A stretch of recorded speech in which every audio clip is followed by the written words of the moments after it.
আজ আমাদের সঙ্গে রয়েছেন আওয়ামী লীগের সাবেক সংসদ সদস্য মমতাজ বেগম। আপনাকে স্বাগত জানাই আমাদের অনুষ্ঠানে আসার জন্য। আপনার কাছ থেকে জানতে চাইবো, আওয়ামী লীগের হাজারো নেতাকর্মী পালিয়ে গেছেন ভারতে, যে শেখ হাসিনার পার্লামেন্ট নাকি এখন কলকাতায়, শেখ হাসিনার ক্যাবিনেট সদস্যরা কি সত্যি এখন দিল্লিতে? মমতাজ বেগম, আপনার একটু মন্তব্য শুনতে চাই। কাজ করতে গেলে ভালো মন্দ ভুল ত্রুটি থাকবে, স্বাভাবিক। কেউ ভুলের ঊর্ধ্বে না, আমরা কেউ না। অতএব ভুল ত্রুটিগুলো আপনারা ক্ষমা সুন্দর দৃষ্টিতে দেখে আমাকে কাজ করার সুযোগ দিবেন আশা করি আগামীতে। তো আজকে যে কথাটা আসলে বলার জন্য আপনাদেরকে আমি উপস্থিত হয়েছি, সেটা হলো যে এই সাময়িক আমাদের একটা কষ্টের মধ্যে আমরা কিন্তু সারা দেশের মানুষ পড়েছি। সেটা হলো আমাদের যে মাধ্যমগুলো, ফেসবুক, ইউটিউব, আমরা যাই বলি না কেন, সেখানে এগুলো নিয়ে নানা ধরনের কথা, আলোচনা, সমালোচনা এবং প্রোপাগান্ডা আছে। সেই বিষয়গুলো নিয়ে আমি দুটি কথা শুধু বলতে চাই। যে আপনারা জানেন যে আমি কাজ করতে হলে আমি আমার এলাকায় কি কাজ করেছি, কি কাজ করা বাকি আছে, সেগুলো কিন্তু আমার একটা বলার জায়গা হলো সংসদ। আর এই সংসদে কিন্তু আমি কতটুকু কাজ করতে পেরেছি, কোন কোন মন্ত্রণালয়ে কাজ করেছি এবং আমার আরো কি কি কাজ করা উচিত এবং কি কি কাজ আমার প্রয়োজন, সেগুলো তাদের কাছে চাওয়া। তো এই সুবাদে কিন্তু আমি সংসদে অনেক বক্তব্য দিয়েছি। তার দুই একটি কথা ধরেই অনেকেই এটা সমালোচনার ঝড় তুলেছেন এই কষ্টের মধ্য দিয়ে। আপনারা জানেন যে সারা বিশ্বের যে অবস্থা, এই যে ইউক্রেন এবং রাশিয়ার যে যুদ্ধটা, এটা আমাদেরকে অনেক ধরনের ক্ষতির মধ্যে, সমস্যার মধ্যে আমাদেরকে ফেলেছে। আমরা ছোট্ট একটি দেশের মানুষ, বড় বড় দেশই তো এখন এই সমস্যার জন্য বড় বড় দেশই হিমশিম খাচ্ছে। সেখানে ছোট্ট একটি দেশ আমাদের বাংলাদেশ, আমরা কিন্তু সরকার চেষ্টা করছে, আমরা চেষ্টা করছি, কিন্তু তারপরেও কিন্তু আমাদের এই ধরনের মোকাবেলা করতে হচ্ছে। তো আমি আপনাদের কাছে বিনয়ের সাথে বলবো যে সেটা যাতে আমরা ধৈর্যের সাথে মোকাবেলা করতে পারি। আমাদের সৃষ্টিকর্তা আছেন, আল্লাহ আছেন, আমরা আল্লাহর কাছে একটু পানা যেতে পারি যে আল্লাহ তুমি আমাদেরকে এই সমস্ত মহামারীর থেকে আমাদেরকে তুমি একটু রক্ষা করো। আমরা সেটা ধৈর্যের সাথে আমাদের মোকাবেলা করতে হবে এবং সরকার কিন্তু চেষ্টা করছে। আপনারা জানেন গত কালকেও বিদ্যুৎ মন্ত্রী এটা নিয়ে বিবৃতি দিয়েছেন, মাননীয় প্রধানমন্ত্রী বলেছেন, সংসদে আলোচনা হচ্ছে যে যেই সমস্যাটা এই মুহূর্তে আমাদের আছে, এই সমস্যাটা সাময়িক। এটা আমরা সরকার চেষ্টা করছে যে এটাকে, এই সাময়িক সমস্যাটাকে কেটে আমরা যেন আগামীতে বিদ্যুতের একটা সুন্দর একটা পরিবেশ আমরা তৈরি করতে পারি। হ্যাঁ, এখন আমি কেন বলেছিলাম সংসদে, আমরা কিন্তু আপনারা জানেন, এটা তো মিথ্যা কথা নয় যে বিদ্যুৎ যে হারে সরকার উৎপাদন করে ঘরে ঘরে যেভাবে বিদ্যুতের লাইন দিয়েছে, এটা কিন্তু সত্যিকার অর্থে এটা প্রশংসা কুড়িয়েছেন সরকার। এবং সেই প্রশংসাই আমি করেছি যে আমার নির্বাচনী এলাকায় আগে 30% মানুষের ঘরে বিদ্যুৎ ছিল, আমি এখানে দায়িত্ব নেওয়ার পরে 100% মানুষের ঘরে বিদ্যুৎ দিয়েছি। এক সময় এলাকায় গেলে গ্রামের একটা মা বোনও এসে আমাকে বলতো যে আপা কিছু চাই না, আমাদেরকে বিদ্যুতের লাইন দেন, আমাদেরকে মিটার দেন, আমরা মিটারের অভাবে বিদ্যুতের চালু করতে পারছি না। এই যে একটা সংকট ছিল, সেই সংকট কিন্তু আমরা মোকাবেলা করেছি তখন এবং সেগুলো মানুষের ঘরে ঘরে পৌঁছে দিয়েছি এবং মানুষ তখন খুশি হয়েছে এবং মানুষ অনেক দোয়া করেছে যে না, অনেক বছর যেটা হয় নাই স্বাধীনতার পরে, ঢাকার অনেক কাছে হওয়ার পরেও আমার নির্বাচনী এলাকায় এই সিংগাই হরিরামপুরে যেই উন্নয়ন হয় নাই, যে কাজ আমরা পাই নাই, সেটা কিন্তু আমরা এই সরকারের সময় পেয়েছি। আজকে সেই জন্যই কিন্তু আমি সংসদে বলেছিলাম যে আমরা যেভাবে, এই যে মানুষ আমাদেরকে চাইতো, এক সময় হয়তো এই চাওয়া পাওয়াটা আর থাকবে না। সরকার যেভাবে বিদ্যুতের উন্নয়ন করছে, যেভাবে আমরা লাইন দিয়েছি, যেভাবে আমরা মিটার ঘরে ঘরে পৌঁছে দিয়েছি, এখন কিন্তু সত্যিকার অর্থে গ্রামে গেলে বলেন আপা 2টা মিটার দেন, আপা 5টা মিটার দেন। মিটার দেওয়ার কিন্তু জায়গা আসলে খুঁজে পাওয়া যায় না, এটাই কিন্তু বাস্তব। আর সেই কথাটাই কিন্তু সংসদে বলা হয়েছিল, কিন্তু সেটাকে ভুল ব্যাখ্যা দিয়ে, ভুল ভাবে উপস্থাপন করে অনেকেই, অসাধু কিছু লোকজন, তারা খামাখাই 2টা বাজে কথা ফেসবুক, ইউটিউবে বলার চেষ্টা করছেন। আমি তাদের বিনীতভাবে বলবো যে আপনারা জ্ঞানী মানুষ, আপনারা যারা এই ধরনের ভুল ব্যাখ্যা দেন এবং বাজেভাবে এগুলাকে উত্থাপন করেন, আমি তাদেরকে বিনীতভাবে বলবো যে দেখেন, আমার কথার সত্যতা আছে, আমি সঠিক সময়ে সঠিক কথাই বলেছিলাম। সাময়িক এই সমস্যা, এটা আমি কেউ কিন্তু জানতাম না, সেটা একটা সারা বিশ্বের এই পরিস্থিতির কারণে সেটার একটা অবস্থার মধ্যে আমরা পড়ে গেছি। আমরা যদি পার্শ্ববর্তী দেশ, আমরা জানতাম পাকিস্তানের আজকে এই অবস্থা হবে, আমরা জানতাম শতভাগ শিক্ষিত দেশে শ্রীলঙ্কা, সেই দেশের মতো মানুষের এমন করুণ অবস্থা হবে, আমরা কিন্তু জানতাম না। আমরা অনেক কিছুই জানি না। এই যে কথা বলছি, একটু পরে আমি যে কথাই বলতে পারবো না, সেটাও কি আমি জানি? একটু পরে আমি রাস্তায় বের হলে আমার একটা দুর্ঘটনা ঘটতে পারে, সেটা কি আমি জানি? জেনে শুনে কি আমি সেটা আমি তাহলে সেই দুর্ঘটনায় পড়ি না? তো কখন যে কি হয় সেটা আসলে তো একমাত্র সৃষ্টিকর্তা ছাড়া কেউ জানেন না।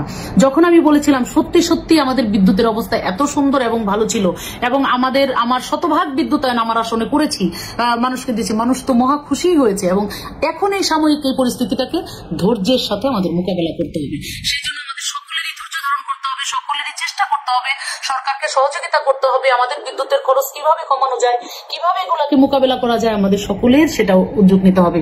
দোষারোপ করে একে অপরের কাদা ছোড়াছুড়ি করে লাভ নেই, এগুলো আমাদের ক্ষতি বরং হবে, আমাদের অশান্তিই বাড়বে। আজকে দেখেন কেউ কেউ দেখা যায় যে ফেসবুকে আমি হঠাৎ করে ঢুকে দেখি একজন বলছে মমতাজের বাড়ি ঘেরাও করা হয়েছে, কেন? বিদ্যুৎ পাওয়া যাচ্ছে না তাই।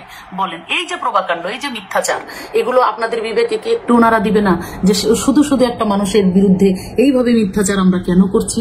তো আমি আপনাদেরকে মনে করি যে আপনারা জ্ঞানী মানুষ, এই দেশের মানে অনেক বুদ্ধি আপনারা রাখেন, শুধু শুধু মানুষকে মানে হয়রানিমূলক কথা বলা, ছোট করা, মানুষকে মিথ্যা মানে কথা বলে তাকে হেনস্থা করা, এটা কিন্তু আসলে কোনো বিবেকবান মানুষের দিতে পারে না। সেই জায়গা থেকে আপনাদের কাছে আমি বিনীতভাবে অনুরোধ করবো, এ ধরনের প্রভাকাণ্ড থেকে আপনারা একটু মানে সরে থাকবেন এবং আপনারা এই মিথ্যার আশ্রয় প্রশ্রয় কেউ দিবেন না এবং আপনারা আমাদের সাথে থাকুন, ধৈর্য ধরুন। আল্লাহ যেন আমাদের এখান থেকে মানে খুব তাড়াতাড়ি আমাদেরকে এই কষ্টের থেকে আল্লাহ যেন আমাদেরকে মুক্ত করেন। আমি একটু ব্যারিস্টার রুমিন ফারহানার কাছে যেতে চাই। ব্যারিস্টার রুমিন ফারহানা, আপনি মমতাজ বেগম যা বললো সেটা নিয়ে আপনার প্রতিক্রিয়া জানাতে পারেন। এই যে একটা পুরো সিস্টেমকে শেষ করে দেয়া, ধ্বংস করে দেওয়া, এমনকি অ্যামিকাস কিউরি যারা ছিলেন তারাও কিন্তু সকলেই, একজন বোধহয় বাদ, তারা প্রত্যেকেই তত্ত্বাবধায়ক সরকারের পক্ষে কথা বলেছেন এবং যে বিশিষ্টজনদের মতামত নেওয়া হয়েছে প্রায় 100 খানেক, তারাও মোটামুটি তত্ত্বাবধায়ক। না না, ঠিক আছে, আপনার এই বক্তব্যের সাথে কোনো দ্বিমত নাই, কিন্তু যেটি আসলে প্রফেসর হাবিব মিল্লাত যে প্রসঙ্গটি তুলেছিলেন যে আসলে তত্ত্বাবধায়ক সরকার ব্যবস্থাকে নিয়ে যে এই বিতর্ক, এই মতামত, জাস্টিস কে এম হাসান থেকে তার শুরু, বিচারকদের বয়স বাড়ানো নিয়ে ব্যারিস্টার মওদুদ আহমেদ তার বীজ বপন করেছিলেন, সেটি জনাব ইয়াজউদ্দিন আহমেদকে তত্ত্বাবধায়ক সরকারের প্রধান উপদেষ্টা করে তার পরিণতি দিয়েছিল বিএনপি সরকার। এর দায় বিএনপি কিভাবে এড়াবে? মানে এটা তো আসলে বিএনপি, এটার মূল্য বিএনপি চুকিয়েছে। আমি যদি তর্কের খাতিরে দায় ধরে দেই, সেই দায়ের মূল্য বিএনপি চুকিয়েছে। 15 বছর ধরে আজকে বিএনপি ক্ষমতার বাইরে, আর 2 বছর ধরলে 111 17 বছর। 1 2 হলো আপনার মাথা ব্যথা, প্রতি সন্ধ্যায় আপনার মাথা ব্যথা হয়, আপনি কি সমাধান হিসেবে মাথাটা কেটে ফেলে দেবেন? না আপনি ডাক্তারের কাছে গিয়ে চিকিৎসা করবেন, মেরামত করবেন, ওষুধ খাবেন, বা কোনো প্রসিজিওরের দরকার হলে সেই প্রসিজিওরটা করবেন, আপনি নিশ্চয়ই পরেরটা করবেন, তাই না? সেখানে আমি প্রশ্ন করেছিলাম যে বিএনপি সেখানে প্রশ্ন করেছিলাম যে বিএনপি সে সময় সংসদে ছিল, তারা কোনো বিল এনেছিল কিনা, এই সংশোধনীর পক্ষে কোনো প্রস্তাব দিয়েছিল কিনা, এটি নিয়ে আসলে তারা কোনো কথা বলেছিল কিনা সংসদে? আমার মনে পড়ে না, আমি আসলে সংসদে ছিলাম, আমি তো অল্প কয়েকদিন সংসদে ছিলাম, আমরা ছিলাম 7 জন, বিএনপি তখন ছিল 30 জন, এই হলো পার্থক্য। হ্যাঁ, কিন্তু সংসদে আমরা মানে 2 টার্মেই ছিলাম আর কি। তো দেখেছি সংসদে বিরোধী দলের পক্ষ থেকে কোনো বিল আনা, কোনো প্রস্তাব আনা, এটা মানে নেক্সট টু ইম্পসিবল। 1 2 হলো আমরা যেহেতু ব্রুট মেজরিটির সংসদ, তারা যা চাইবে তাই হবে। এখানে বিরোধী দল যদি 149টা আসনও থাকে, 149 কোনো লাভ নাই। 151টা আসন যাদের, তারাই এটা জিতবে। আমার মনে হয় আপনার বক্তব্য পরিষ্কার, আমার বক্তব্য পরিষ্কার। আপনি যদি বেগম খালেদা জিয়া প্রসঙ্গে আসতেছি খালেদ, তার আগে একটা কথা একটু বলতেই হয় যে বাংলাদেশের নির্বাচন না থাকার যে অবশ্যম্ভাবী পরিণতি হয়েছে, সেটা হচ্ছে আমরা না এখন প্রজার মতন হয়ে গেছি। প্রধানমন্ত্রী ফর এক্সাম্পল আজকেই একটা সংবাদ সম্মেলন বলছে, প্রধানমন্ত্রী সংবাদ সম্মেলন আমরা দেখি মূলত প্রশ্নকর্তাদের প্রশ্ন থেকে মজা নেওয়ার জন্য। তো সেখানে বসে শুনছিলাম প্রধানমন্ত্রী বলছেন, আমি আমার বিদ্যুৎ মন্ত্রীকে অলরেডি বলেছে, অতীতেও এই কথা তিনি বলেছেন, একটু করে বিদ্যুৎ প্রতিদিন বন্ধ করে দিবা, লোডশেডিং করে দিবা, তাহলে মানুষের মনে পড়বে। এর আগে তিনি মিডিয়ার ব্যাপারে বলেছিলেন, যেমন দিয়েছি তেমন ফেরতও নিতে পারি। একইভাবে বেগম খালেদা জিয়া প্রসঙ্গে যুক্তরাজ্যে বসে তিনি যে ভাষায় কথা বলেছেন, সেটা কোনো রাজনৈতিক শিষ্টাচার তো দূরেই, কোনো মোটামুটি মানে আমি কি বলবো যে আমি I don't know what to say, মানে আমি আপনার এই স্পিরিটের সাথে সম্পূর্ণ একমত। আমি শুধু ছোট করে জানতে চাইতে পারি যে ব্যারিস্টার ফারহানা, 15 আগস্টকে একটি উৎসবের দিন হিসেবে কেক কেটে পালন করাটা সম্পর্কে বিএনপির আসলে দলীয় অবস্থানটা কি, এবং যেই জন্মদিনটা আসলে যে জন্মদিনটা না, 15ই অগস্ট কারো জন্মদিন হতেই পারে না, সেটা জন্মদিন না, সেটা জন্মদিন না, সেটা 94 সালে পড়তে শুরু হয়েছে। না না, সেটা এখনো বলেছে বেগম জিয়ার জন্মদিন 15 আগস্ট। আমরা তো 15 আগস্ট পালন করা হয়েছে, সেটা ডেফিনেটলি এটা তার জন্মদিন বলেই পালন করা হয়েছে। সরকার এখন তো নানান কথা বলছে, নানান রকম অদ্ভুত কথা বলছে। দেশনেত্রী বেগম খালেদা জিয়ার ব্যক্তিগত জীবন, তার আর্লি ম্যারেড লাইফ, মানে যা উঠে আসছে তাই বলছে। আমি ওনার মুক্তির ব্যাপারে যেটা আপনি বলছিলেন বা বিদেশি চিকিৎসার ব্যাপারে আপনি যেটা বলছিলেন, আমরা এতদিন ধরে শুনে আসছি। আমি যদি একটু আগে থেকে শুরু করি, আমাকে একটু সময় দেবেন খালেদ প্লিজ। আমি যদি একটু আগে থেকে শুরু করি, প্রথমে বেগম জিয়া বলেছিলেন তিনি তার পছন্দের হাসপাতালে চিকিৎসা নিতে চান, তাকে সেটা না দিয়ে জোর করে বিএসএমএমইউতে নেওয়া হয়েছে, বলা হয়েছে এরকম কোনো প্রভিশন আইনে নাই। করোনা আসলো, প্রভিশন হলো, ঠিকই তিনি তার এভার কেয়ার পছন্দের হাসপাতালে চিকিৎসা নিতে পারলেন।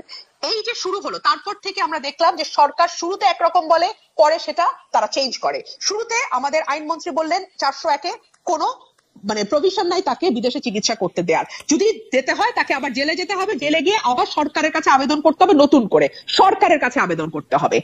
এবং এইবার আইনমন্ত্রী বললেন, যখন প্রধানমন্ত্রী দেশের বাইরে, তিনি বললেন স্বরাষ্ট্রমন্ত্রীর কাছ থেকে তিনি পেয়েছেন আবেদনটি, সেটা তিনি পরিবার থেকে আবেদন করা হয়েছে বিদেশে চিকিৎসার জন্য, সেটা তিনি দেখবেন, আইনি কিছু বিষয় আছে সেটা দেখে শুনে তিনি 2-1 দিনের মধ্যে